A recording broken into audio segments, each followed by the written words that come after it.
Hi, I'm Christina Early. I'm the Secretary for Democrats of Greater Tucson. And I have my trustee Susie Anderson here. She's going to help answer questions in the chat.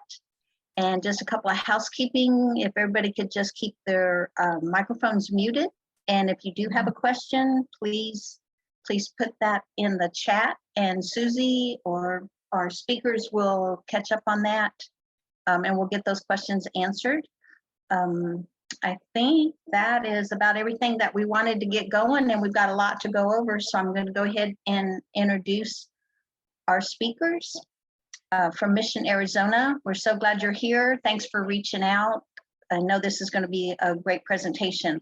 So we have Anna Smith with us and Evynn Bronson.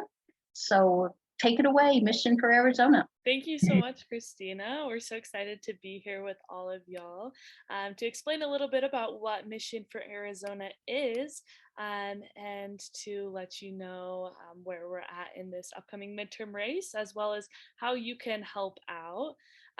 So I'm Evynn. I'm from Idaho Falls, Idaho. I have a year left of school, but decided to take a break to help out in Arizona with this upcoming midterm election. And I'm so grateful to be here. I moved here in May, so still getting acquainted with the area, but am very glad to be here. And I'm here with my fellow organizer, Anna, if she wants to pop in and introduce herself real quick. Sure. Hi, everyone. My name is Anna. I am originally from Pennsylvania. I just moved here back in February for this job. I've been on the ground since then. I am the organizer for the Eastern Foothills, so everything east of Swan and north of Grant. You are in my turf. Congratulations. But yeah, it's been an amazing experience being here, and Evynn and I are so excited to share some information about our organization and what we are looking forward to this summer. So what is Mission for Arizona? Mission for Arizona is a statewide coordinated campaign that supports Democrats up and down the ballot on every level. It's a grassroots effort to elect Democrats throughout all of Arizona. So we're working both for like federal level races as well as our small city races. We have over 50 Mission for Arizona staff, and we're continually growing as we get closer to the election. And we have we've now surpassed 3,000 volunteers who have already taken action in this upcoming election. And we have 7 offices that are open across the entire state of Arizona, and many, many more coming. And we really rely on volunteering from all of you amazing folks throughout Arizona to help us reach all of the voters that we need to, so that we can turn Arizona blue. Mission for Arizona has some engaging key constituency programs. We have a Spanish program that is the first coordinated campaign to run a bilingual program from day one. We've had a Spanish program as part of our efforts. Every day our Spanish program runs statewide language phone banks, in-person canvases, and has found a lot of success reaching our Spanish-speaking populations throughout Arizona. We also have a campus program. We're also the first coordinated campaign to run a statewide campus program to register voters and train students to collect commitments to vote from their peers. And so we have 3 different regions that target the larger campuses in Arizona. And we also have a Native voter outreach program. Each Wednesday, we have a phone bank that calls into our Native voters in conjunction with a cultural competency training to prepare volunteers to speak with these voters on sovereign lands and to get them registered to vote, as well remind them the importance of voting. And so we have amazing programs that we are running to mobilize all of our forces and find success for the Democratic Party within Arizona. Now, the race is going to be tight. Our last 2020 race, we won by a 0.3% margin. That is so incredibly small. And it's amazing that we won, but we're going to continue to have to fight so that we can win in this upcoming election. If you look, Biden won Arizona by fewer than 4 votes votes per precinct. So that's why it's so important that we get every single volunteer out, every person that we can get calling, knocking doors, because those 4 votes in your precinct make all the difference. And it's sometimes easy to be like, oh, well, Tucson's really blue. Where do I fall into this? But in especially like a senatorial or a gubernatorial race, every count, even in a blue area, is really important. And so this is a recent public polling that shows registered voters, and you'll see that Republicans tend to vote Republican, Democrats tend to vote Democrat, but independents are pretty split up, and there's still about 40% of independents who don't know who they are going to vote in this upcoming midterm. That is why we're making these calls. We're knocking doors to educate voters about who is running and to sway them Democratic. And so it's going to be a very, very close race. And this is what's at stake up and down the ballot. The state legislature is the closest it's been in a generation. All we need is 2 seats to flip the legislature blue. Statewide races for governor and beyond will have a huge impact on Arizona, especially as we've seen all of these policy changes coming from the Supreme Court. It's really important that we have a governor and a legislature that supports our basic rights. And then redistricting and primaries has made this year a lot more complicated. People don't know what legislative districts, what precincts they're in, where they're supposed to go for voting. And so we're trying to make sure that all voters are educated and are set up for success in this upcoming midterm. In November, we know that our biggest challenge will be turnout. Democrats are historically awful at turning out in the midterm elections. So we're making a big effort to push towards infrequent Democratic voters who have never voted in a midterm election, to remind them the importance of voting, not just in presidential elections, but also in midterm elections. A key part of this strategy is these infrequent and new voters, people who haven't voted yet. And every single voter we're targeting is someone who we believe can be persuaded to turn out to vote. But if we don't talk to them, there's a very high chance that they won't vote, because these are people who haven't voted in a midterm election. So if they've never voted, what is the motivator to get them out now? And so we're talking to 2 different groups of people. We're talking to infrequent voters that are already on the early voting list. These are people who have voted Democrat in the past, or have only voted in presidential years, never midterm. And then we're also trying to get people who are not new voters, who are already on the EVIL, those who have just barely registered, maybe registered after the 2018 midterm, so haven't had a chance to vote in a midterm yet. And then the other side of the coin is likely supporters of Democratic candidates who are not on the early voting list.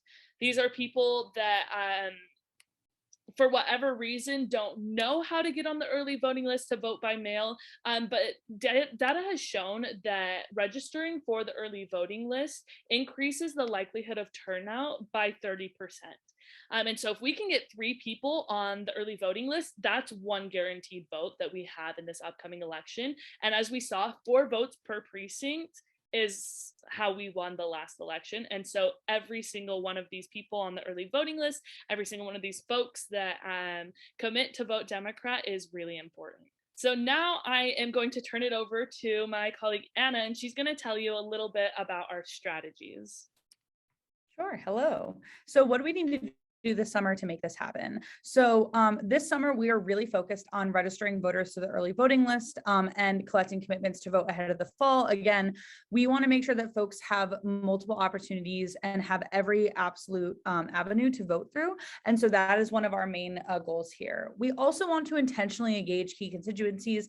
As Evynn referred to earlier, the Mission for Arizona coordinated campaign has worked really hard to make sure that we aren't just applying one strategy fits all to every single constituency. We know that some needs more direction than others. And so we want to make sure that we are focusing our efforts appropriately. And then finally, we want to grow our volunteer team. We're going to need to reach literally tens of thousands of voters in Tucson alone. And so we cannot do that without everyone's help. And so that is what we are working on, is to scale our operations here. So Evil registration and vote commitments. So many of you have already been canvassing to help register voters to the Evil with us. And thank you so much for the work that you've been doing. And just a little bit of a data point here, voters who receive their ballot in the mail are 30% more likely to turn out to vote. And in an average canvass shift, we aim to collect 2 to 3 Evil registrations per volunteer. And sometimes you get more, which is great. But if you think of each Evil registration as a third of a vote, we are literally collecting multiple votes and during a canvass shift, just one average canvass shift, and we have them every week. And so this is something that's a huge turnout point campaign, and us as organizers have found is a really critical part of our strategy in winning this election cycle. And like I said earlier, we have tens of thousands of low turnout Democrats who are not yet registered in to the early voting list in Tucson, and we need your help getting them registered because there are only 7 organizers here in Tucson alone, and we cannot reach those tens of thousands by ourselves. So we need everyone's help and effort in getting those folks registered and get information. So Evil makes voting easier and more accessible, which makes it imperative to our strategy to win. Again, of course, folks can vote in person. A lot of the folks, all the folks that we talk to are registered voters, but we want to make it that much more accessible. I like to call it vote from home. It is super easy, and people are more likely to do it if they just get their ballot to their mailbox. And that is why we're knocking on Democrats' doors to sign them up. In addition to the Evil registration, for those that are already on the early voting list or are just infrequent voters, we will be collecting commit to vote postcards from them at the doors. So for those of you that are familiar with postcarding, it's a very popular form of engagement and volunteerism, but we have found that there's no one more convincing to convince someone to vote than the voter themselves. It's kind of like when you go to the dentist or go to the doctor and they have you fill out the little postcard as like a reminder to set up an appointment a year from now. That's what we're doing here, is that we're having them commit to vote and write why they're voting. So that we can make sure that we'll be mailing the CTVs back in September to remind them about their commitment. And we need to collect them now so they serve as a true vote reminder, because if we collect these in October, we won't have much of a time to mail them back because we won't have more than a month. So we're collecting these over the summer and have been since the spring to make sure that we have enough time to mail them back. Yeah, and how to have these conversations, I'm going to pass it back to Evynn on this one. Yeah, so as we get into talking to these voters, it's important to remember that we're not changing minds. We cannot have a good, productive conversation most of the time with a super far right conservative leaning person because they're just so rooted in their beliefs. And so it's important to remember we're not changing minds, but we're focusing in on those independents, that 40% of independents that we showed you that really don't know who they're going to vote for, that are open to the conversation, are susceptible to hearing what is happening in politics. And as we go about talking about these points, a few issue points, we're going to focus in on having productive conversations with people that are open to having a conversation with you. And as we do this, I have taken points in which Senator Kelly has already made a statement about these. And so these are things that Democrats across the ballot are already doing to fight against these problems. So it's not only just, this is why it's important, but it's, this is what we're doing to effectively create change. And one thing we did mention at Mission for Arizona is that we do support level, every single level of the ballot, we support Democrats. But before the primaries, we're not allowed to endorse one Democrat over another because, especially in the Tucson area, the races are so contested and we can't choose one over the other. And so that's why you'll see a heavy influence for Senator Mark Kelly, who is uncontested thus far in his race. But after the primaries, once we know who the local candidates are, who has the ticket, then we'll continue to support them as well. And so coming into inflation, the most important part of fighting inflation is creating high-paying jobs and creating local jobs that don't require a heavy amount of education, because there is a lot of talk about debt forgiveness, because it's so expensive to go to school to receive an education to get a high enough paying job. And that's something that Senator Kelly has been doing in his introduction of microchip jobs within Arizona. These are jobs that you don't necessarily need a degree to work in. And so they're high paying jobs that do not require degrees, but also they are high paying jobs that can carry off of a degree. He's also introduced a gas tax relief bill into Congress. Because of the way that Congress is set up, he hasn't been able to get that passed yet to get the full support that he needs from Republican sides of Congress. But he is doing everything in his power to lower the gas taxes, to forgive gas taxes for the next little bit, to bring relief to Arizona families. He's also focused on strengthening energy dependence within the state of Arizona and nationwide to create a more green type of energy in here. And he's lowered the price of prescription drugs. He signed onto a bill that lowered the price of insulin and other prescription drugs. He's also prioritized infrastructure improvements and is working on the Joint Economic Committee to build a stronger economy. And so he works on there to build up our economy in productive ways. And I did see, before we go on to the next talking point, we can take some comments, some questions.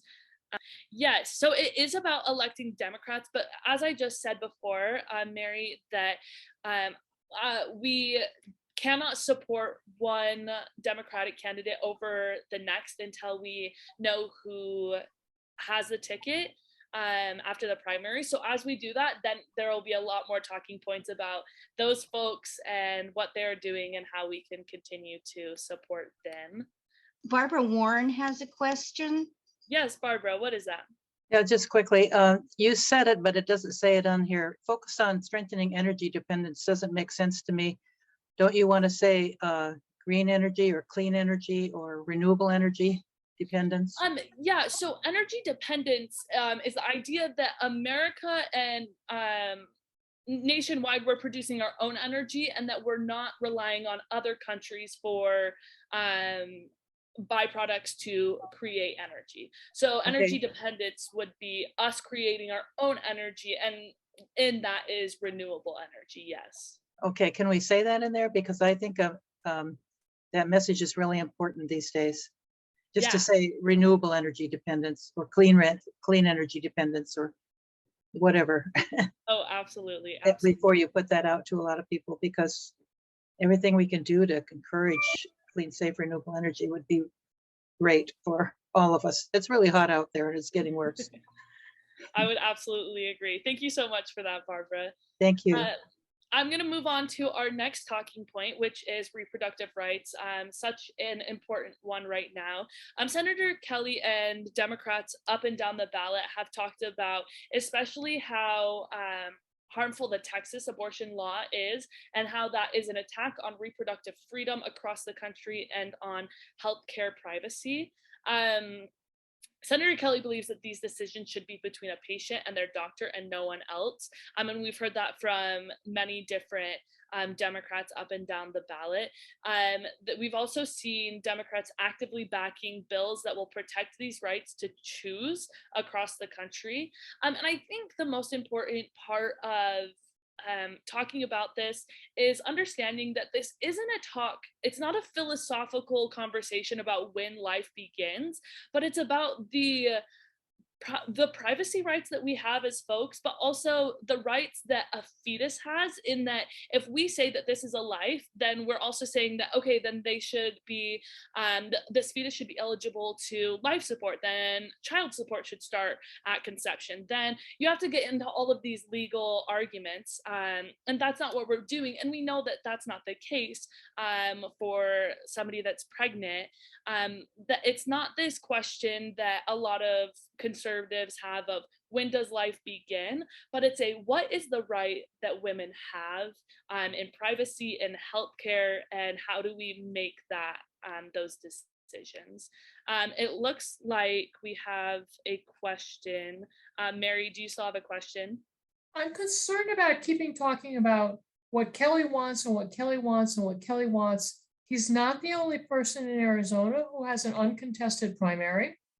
And I think talking about stuff that's more broadly things that all Democrats can get behind will allow more of us to effectively talk to people or walk. And if this is all about getting Mark Kelly elected, I'm distressed. That's not what I thought this was about. I thought this was about helping us talk to people in general. We may all have particular candidates, including but not limited to Mark Kelly. Yeah. So I keep hearing Kelly, Kelly, Kelly, Kelly, Kelly. And I'd like to hear Democrats, Democrats, Democrats, Democrats, Democrats. Thank you. Yeah, absolutely. And I definitely understand that because it isn't all about Mark Kelly. It is about Democrats up and down the ballot. In that, what my hope was in this is showing things that we can look back and see bills, we can see policies, we can see statements from Democrats that we can use, but also we'll continue to have this conversation as the time in our meeting goes on of how do you continue to have these conversations, and definitely know that there are several other Democrats that have done incredible work out there. And so thank you for that point, and we will focus more in on that. If I'm going to move on to gun safety, and then if you have any other questions at the end, we will come back to you. We'll open up the time there. One of the most important things in gun safety that has been passed in legislation is the Bipartisan Safer Communities Act. This was actually just passed into law. It was signed by President Biden last week. This is a law that makes it more difficult for teens and non-adults to acquire guns, and especially assault rifles, but then it also allowed for millions of dollars to go into mental health not even just awareness, but capacities within the school education system, so that folks that don't have the money, don't have the access to mental health care outside of school, have those extra precautions, because as we see, gun safety is not only an issue with men, but it's very much a mental health issue in which these folks are acquiring guns to take out their aggressions. And so it's an incredible bill that was passed as a bipartisan bill, but definitely made possible by Democrats in Congress, in the Senate and the House, to take necessary measures to protect our kids and our families throughout all of the nation. And we see up and down regular commentary about the need for action. But I think this is a beautiful point of this is something that Democrats have done, that they've taken a stance, and we're not trying to take the Second Amendment away. We're not trying to take away your guns, but we are trying to make sure that they are better regulated, and that those who need help are given that help so that we can prevent any incidences from occurring in the future. Are there any questions on that phase? I just had the comment that instead of saying gun control, it's better to say gun regulation because it doesn't sound as controlling to the gun people. Semantics can be everything. That was my only point. Yeah, absolutely. I think that is an important point to understand when having a conversation. Yeah, gun safety is a lot more welcoming than gun control. So thank you for that point. Yes, Mary Bell or Ron Cohen. One of the most important things we've forgotten is down ballot.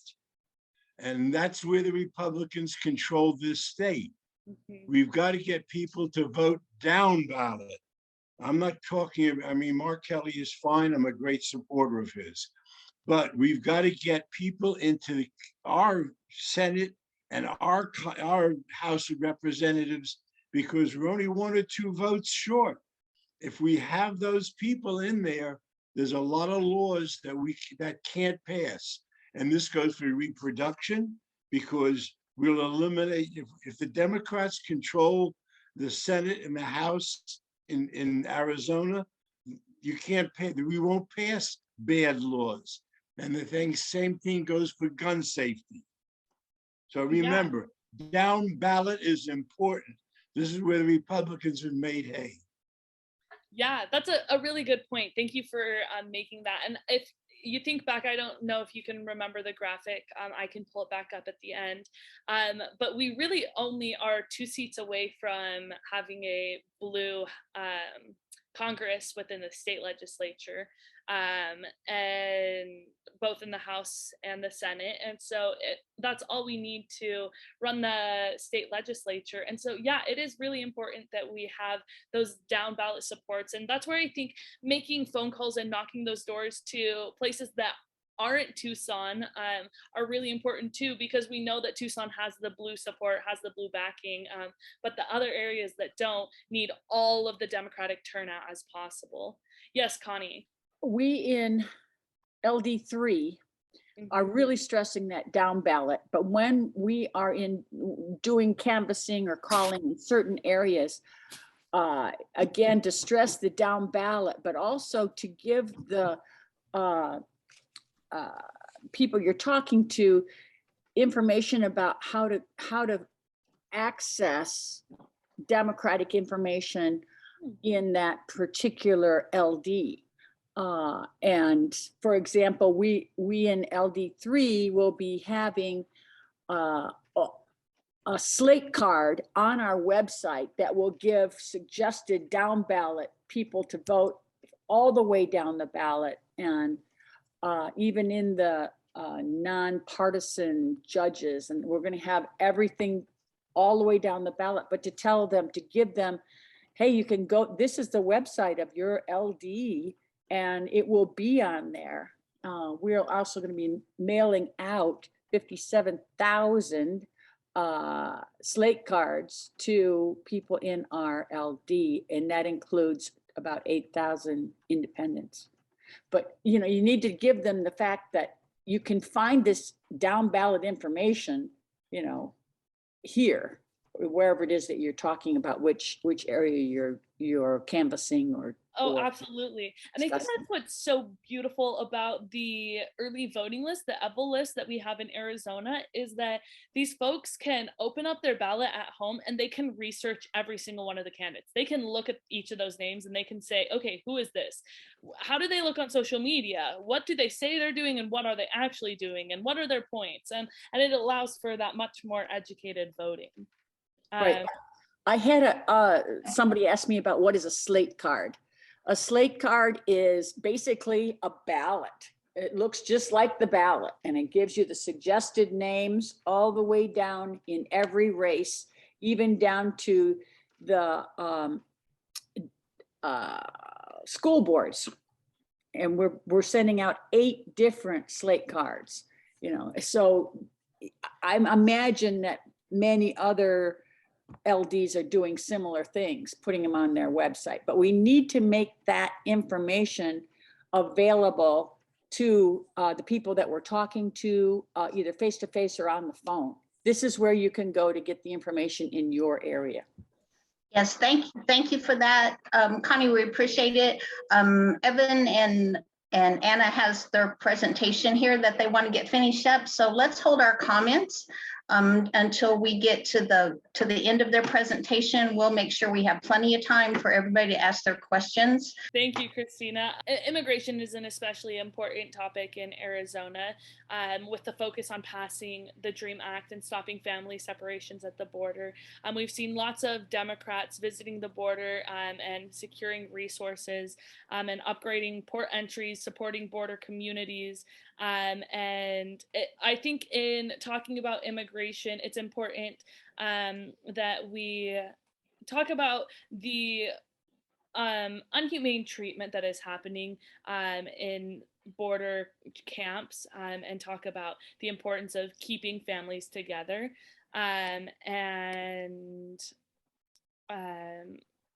We'll leave that for there. If you have any questions at the end, we can definitely talk about different ways to talk about these important issues. I think as of recent, definitely there are lots of important topic points to be hitting. And climate change is definitely a big one, as we were talking about earlier in talking about renewable energy. And just an apology to everybody that I wasn't able to add more Democratic support on down ballot efforts, but definitely we'll have more of those talking points for y'all in the future.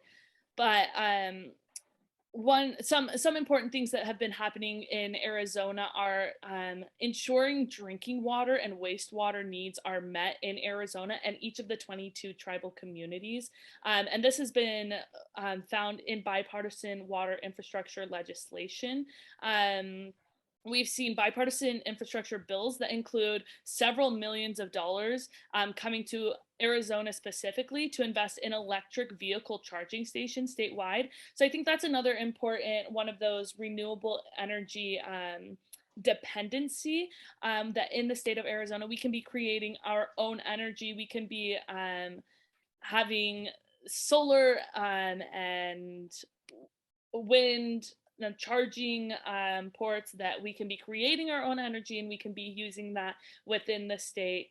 And we've seen lately there's been a bit of conflict on the Colorado River water shortage and who gets that water. Does it go to Arizona? Does it go to New Mexico? And how to divvy that all out. And we've seen a lot of combined efforts from Democrats up and down the ballot that are finding productive ways to organize that out, to ration the water.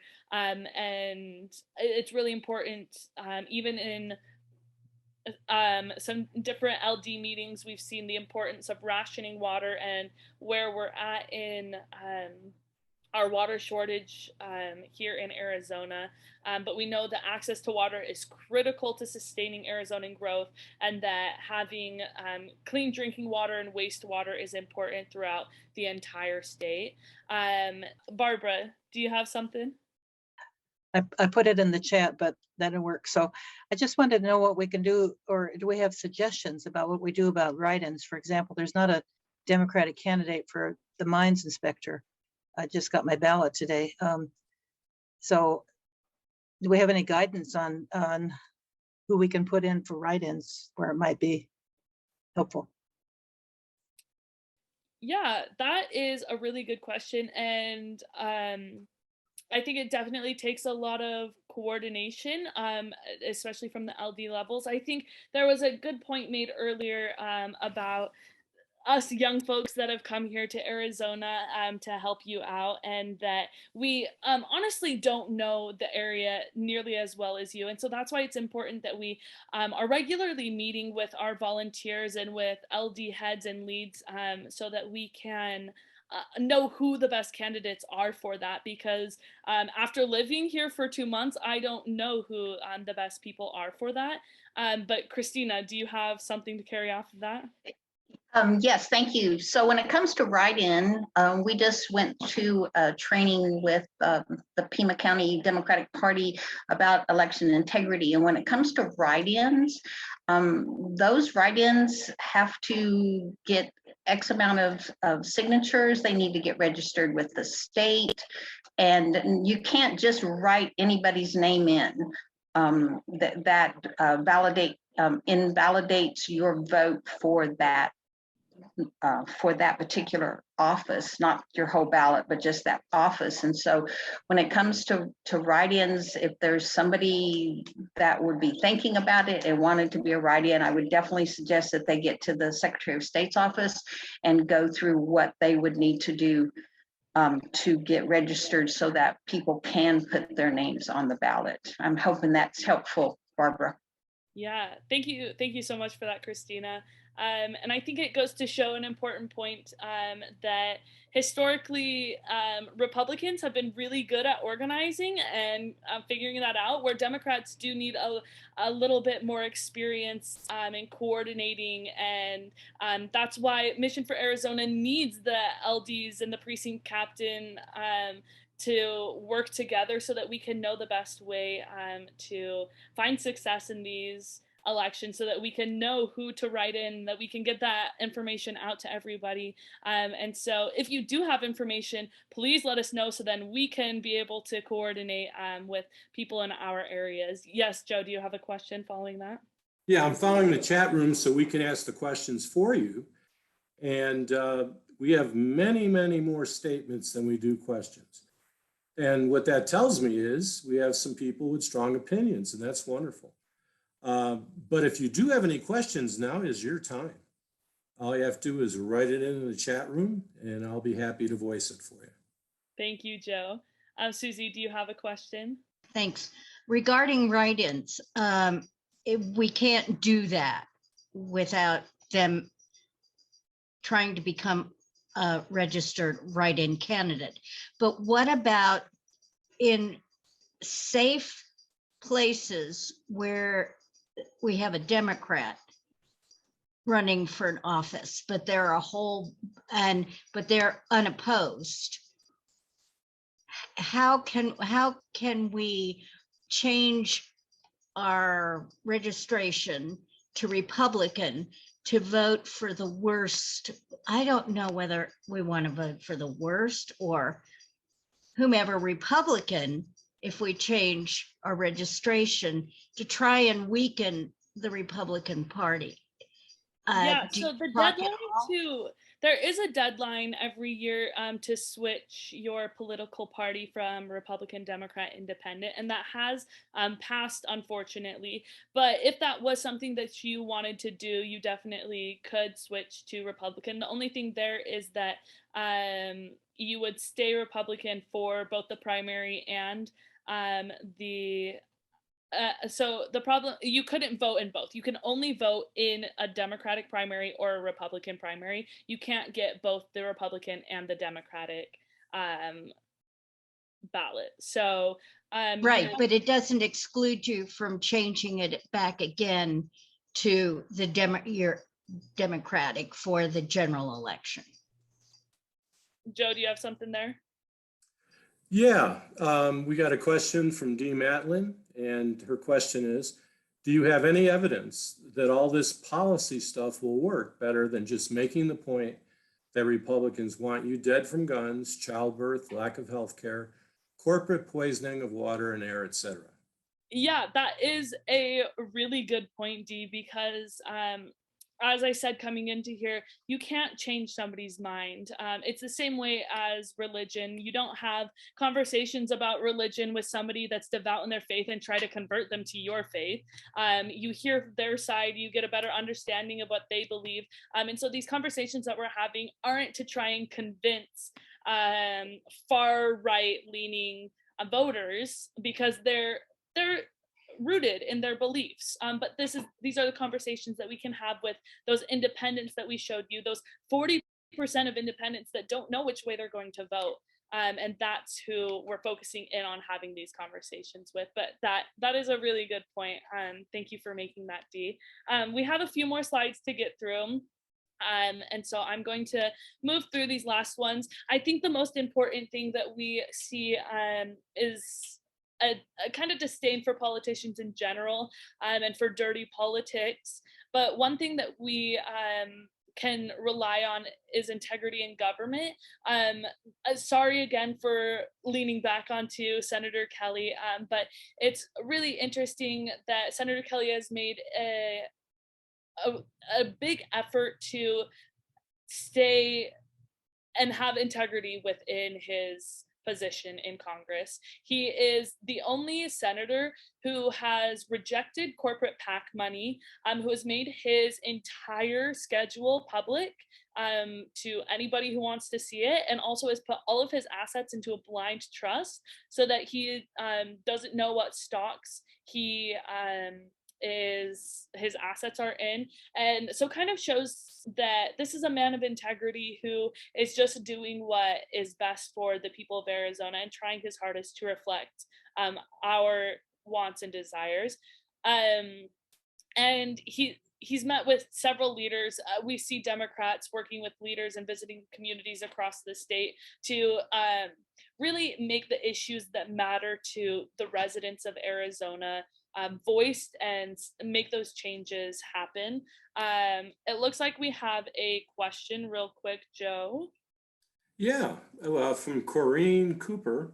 It seems to me that most important message for midterm voters is to focus on the down ballot candidates and how few votes can change an election result. Yeah, oh, absolutely.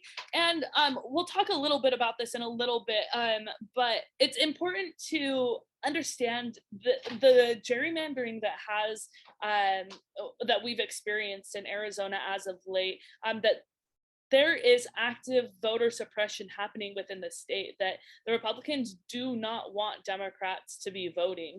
And we are running a special weekend of action next weekend regarding voting rights and getting people out to vote, because Donald Trump is scheduled to come and rally in Arizona next weekend. And he's going to try and continue to keep voting rights as far from accessible as possible. And so this is a really important topic as of now, and especially to get people out to vote, is that Republicans are actively trying to keep people from voting. They're trying to keep the voice of the everyday people quiet so that their voices can be heard much louder, so that their votes mean, like, they do not want an accessible Democratic vote. Joe, yes, do you have another question? Yeah, it kind of follows what you've been chatting about, but this is from Evynn Bronson, and the question is Arizona heavily gerrymandered, and have efforts to suppress the vote been successful? If so, is pointing this out a good way to encourage people to vote? I definitely think that a good point of this voter suppression is the recent change from the PEVL to the EVL, that there is no more permanent early voting list, that if you don't vote in 2 consecutive elections, you're kicked off of the early voting list. It will not continue to come to you. And that if you don't check the right box on your form, you're only going to get the general election ballots. You're not going to get the primary election ballots, or you'll only get this year's ballot. That they're making it a lot harder to be able to consistently vote. They're putting in every measure that they can to make it harder to vote. So definitely this is an important talking point. And regardless of the different beliefs and issues that different voters might have, integrity in government is such an important talking point right now. And you can easily see that voter suppression is rampant throughout the entire nation, and that voting now is more important than ever, just to keep those voting rights, just to be able to have access to the knowledge, the information to know how to vote is so much harder. With that, I have a quick video that we are going to show you, and then we'll move on. Buying and selling stocks after getting a tip, that's how Wall Street operates. But it's also how some Washington politicians make money, abusing their access to information. Sometimes it's illegal, sometimes it's just questionable, but it's always wrong.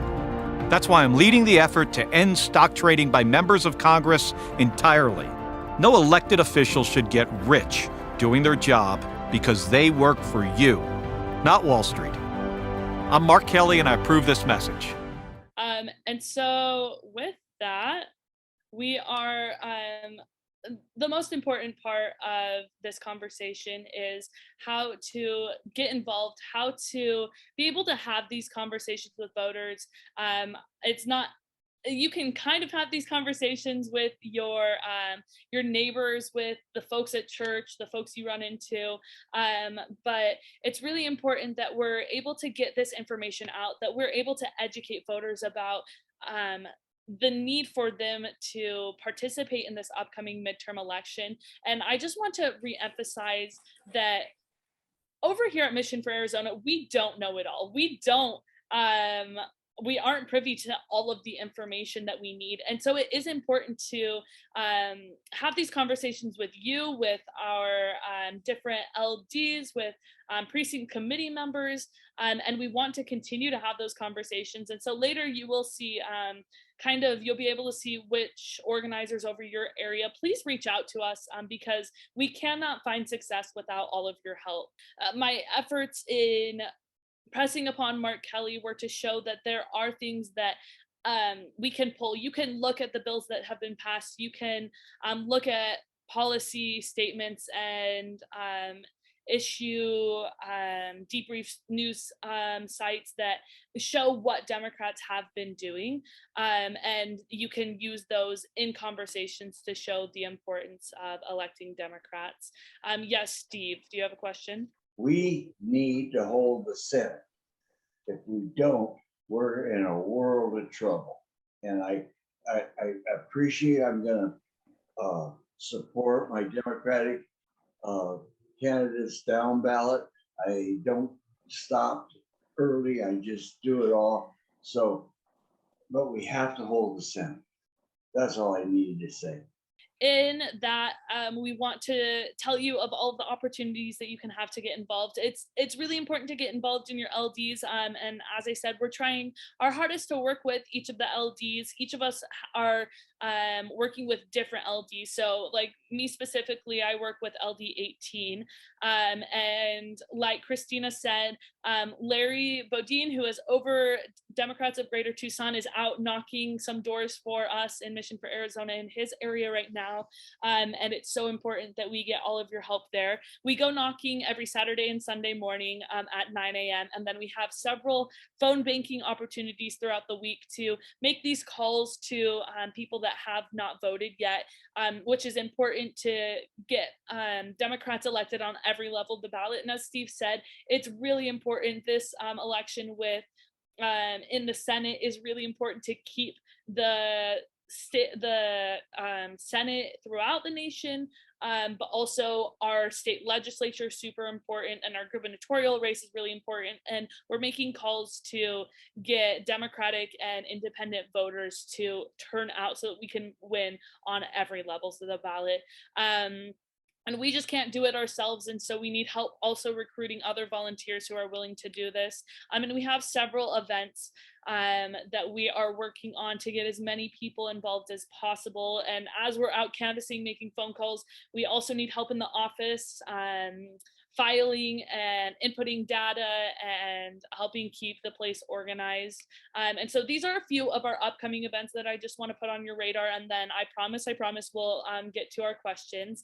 But we're having community potluck, so you can meet kind of the other volunteers that are working in Mission for Arizona.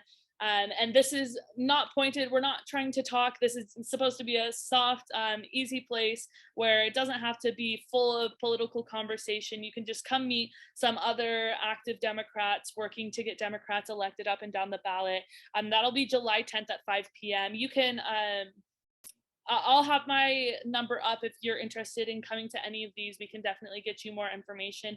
And as I said, next weekend, we're having a Defend the Vote weekend of action as Donald Trump is coming into Arizona, rallying and likely to announce a presidential campaign. And so we are taking all action to inform voters of their voting rights in response to Trump's voter suppression rally, and really, really pressing upon the importance of turning out to vote and of spreading that information. And then next week, the following week, we'll have an in-person voter rights persuasion workshop. And so we're really glad that you were all able to come to this, that we could give you some talking points. But in this workshop, we'll learn more than just the talking points, and we'll have practice conversations too, so that we can know how to have these engaging conversations with people in a way that just isn't accessible on Zoom. So if you're interested in continuing to learn how to have these conversations, we would love to have you join us for that.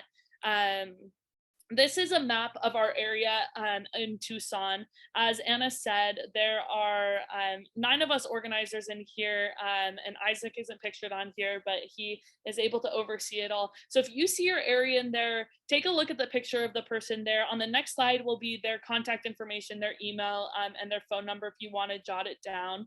And so these are each of our organizers. And just a reminder that we are, our headquarters is, that's a good question, Susie. It's over on the corner of Fort Lowell and Country Club Road. It's on 3131 North Country Club if anybody is interested in coming to check it out. But also you can go ahead and take a look at who your organizer is, jot down their number, their name and number, or their email, and we are more than willing to get in touch with you. And as I said, we need your help. Some of us are from this area, but others like myself are still getting acquainted, learning how to best involve ourselves with all levels, especially the down ballot candidates, and how we can ensure success in their campaigns. And so we need your advice. We want to hear what you have to say and how we can help you. So go ahead and jot down those numbers if you haven't already. And now it's time for questions. We have a little bit more time before we are headed out, but definitely want to give time for any of your questions. I'm going to go ahead and stop sharing so that I can see you all and access the chat. But let's go ahead with Michael DeSantis. What questions do you have? Hi, first I wanted just to thank you and Anna for coming to us and spending this time with us, and being very well prepared and engaged in this this work. I really appreciate it, and you're so very well informed. I thought there was a tremendous amount of information in this presentation, and I wondered are these presentations, like your slideshow, are they available? Yeah, we can definitely share that with y'all. I can share the link with Christina and they can post it on the website when they put the recording on there. Well, that'd be great. Thank you again. Yeah, and then I'm also just going to drop 2 links into the chat. If you are interested in canvassing or phone banking with us, I will put a link in there. You can sign yourself up online. But as we wait, Katie, do you have a question for us? Yes, I am so glad. I have to hop on another LD18 call at 7. So I just wanted to say for this audience that the kind of heat that is being given to Mission for Arizona is really misdirected. And I don't think there's a clear understanding of what Mission for Arizona does versus what civic engagement beyond voting and statewide messaging works on. So there's an entire messaging 2.0 that has been rolled out for the entire state for the Democratic Party. Very extensive, how to talk about all of these issues, includes all candidates, and is something that's been being used statewide. So if there's a misunderstanding about what the role of Mission for Arizona is in this state, then there should be another training that is with the proper people. And I don't think we should be treating Mission for Arizona employees the way that we have, because it's not really, this is an issue with the brief of what was scheduled, and it's not really under Mission for Arizona's wheelhouse. So I just wanted to thank you, Evynn, for handling it with grace. And I think for the group that is so disappointed, they should get on the civic engagement beyond voting. They should go with the messaging 2.0. They should get those training materials, and all the questions that have come up will be answered. Thank you so much, Katie. And definitely, yes. Again, we're have a good night. Thank you. Yes, an amazing job. Okay, Ron or Mary, do you have another question for us? Yeah, well, this isn't a question. It's going to be a double statement. I'm thinking down ballot for November. That's when it's really important. Yeah. And the other thing is there are going to be other things on the ballots than candidates. Yeah. Okay, these are very, if you read these, they're very important. And I think those people who are getting mailed ballots like us have the opportunity to sit down and read all these propositions. And I'll tell you, some of them can be very nasty and some of them are very important. So those people who are getting mail ballots have got to sit down and read and vote on all of these propositions. Very important. Thank you. Yeah, thank you so much. And I think that is another important point in getting folks educated about who they're voting for and how to vote, because there is more than just candidates on the ballot. And that's what a great part of voting from home is, that they can open up and they can see exactly what is entailed in each proposition that comes on their ballot. And so that really is our biggest focus at Mission for Arizona, is getting folks registered to vote and getting folks on the early voting list so that they can make more informed decisions. We'll give it to Barbara. I just wanted to go back to a question I raised earlier, and I should have asked earlier more about this, but the idea of writing in a name on a ballot that isn't for someone who has been qualified in whatever way they need to be qualified. I just want to be very clear. Does that disqualify your vote on just that particular office, or does it disqualify your whole ballot to have done something like written somebody in who wasn't approved to be written in? Yeah, yeah, Christina, do you know the answer to that? I do, and I didn't think I said that quite right, so I'm glad you asked again, Barbara. So from the training that we received last weekend, if you write in a name, the most popular seems to be Mickey Mouse, that does not disqualify your whole ballot. It's only for that particular office. Okay, that's important to know. Yes. I think I already did it, because there is someone who was running for Minister of Mines last time and has done a good job, and I wrote his name in, but I don't want to mess up my ballot by crossing it out now. Yeah, right? no, it'll just be that. If he's not registered, it'll just be for that office that the vote will be void. Okay, thank you for that clarification. Of course, of course. Yeah, thank you so much, Christina. And then also at Mission for Arizona, we have a voter protection area of well-informed attorneys and campaign directors who have a lot of experience, that if you do have any other questions that we are not able to answer, we have a form that you can fill out with any of your questions, and they know all of the ins and outs, and will give you a call and help you to know how to navigate any of that. So if you do have any other questions, I'm going to search for that link and drop it in the chat if you do have questions that you have for our voter protection section of Mission for Arizona. Susie, do you have a question? I have a question. Why in heaven's name did you come to Arizona when you've got plenty of problems up in Idaho? That is a really good question. Idaho is unfortunately still a little bit too red for much of my efforts to be fruitful. But my mom is actually from Tucson, grew up here, went to Canyon Del Oro High School. Grandma's lived here my entire life. And so although I'm not from the area, it felt homey enough, and my efforts I know are greatly appreciated, and I am here to help in whatever capacity I can. Well, welcome. But you come from beautiful country, and I just wish it were a bit bluer. We'll give it some time. Thank you so much, Susie. Linda, do you have a question? Yeah, I'm just wondering, is anybody concerned about personal safety while canvassing, given that people who may not like our message tend to be armed? And lately we've had that awful Jennifer Harrison of the Arizona Patriot. She's been spraying protesters with bear mace.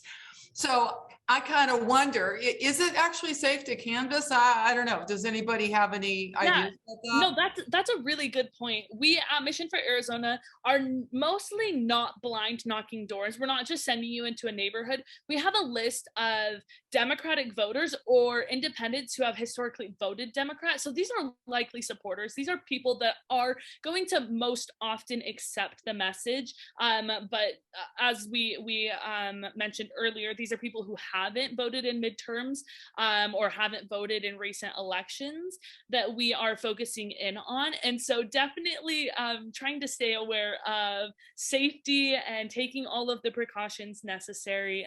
And so most of the phone calls that are made and the doors that are knocked are folks that are accepting and understanding of the message and just need a little bit more information and an education. But yeah, it is definitely a scary place that we are in and are trying to be careful and take care of all of our volunteers. Yes, Christina.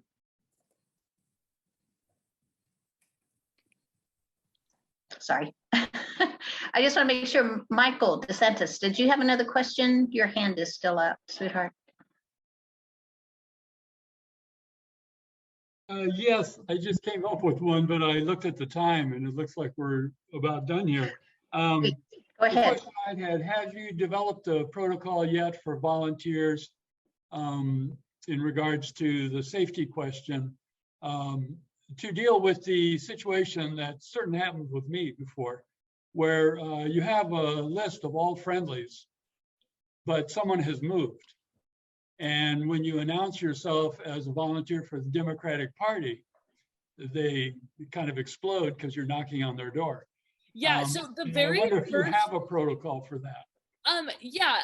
The very first part of the script is when you knock on the door, you say, "Hi, I'm looking for so-and-so." So knock on the door, "Hi, I'm looking for Jane Smith." If Jane Smith isn't there, we most often don't talk to the folks that are there. And that's when you can have the conversation. They can say, "Oh, that's my daughter, she moved. Oh, they don't live here anymore. Oh, I'm renting from them." And then you don't have to get yourself into that situation. And so we really don't try and have the conversation with the person that we're calling or the door that we're knocking if it's not the intended person.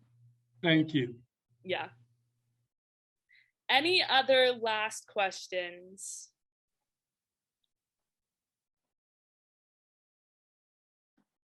Well, the crowd got really quiet all of a sudden. How about that? Well, thank you all so much for your time and efforts. I really appreciate all of you for coming in today. And we really, our efforts would be so futile without all of your help here. And so we really need all of you.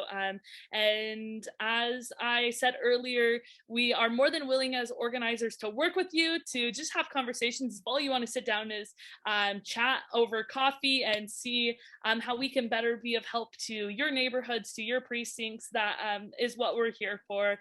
And so please reach out again. Steve, do you have a final question or comment before we head out?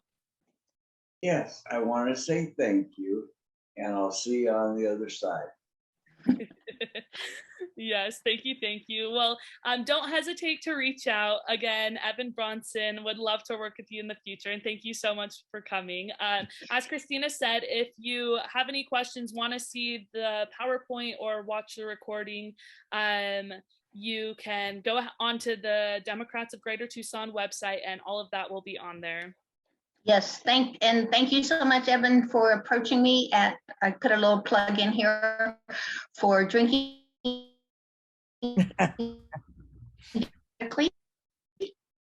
Month, meet there for some political talk, some fine bourbon, good food, and we have a great time. Please go to our website, register. We'll be meeting there a week from this coming Wednesday. Yes, a week from this coming Wednesday, the 20th. And thank you, Evynn, so much. Thank you, Anna, if she's still here. We really appreciate this. Is great. And as she said, we will have this, and I will be sending out to everybody the link with the slideshow. Just another perk for joining us this evening. I'd like to also thank Susie and Joe for watching the chat for me and helping me.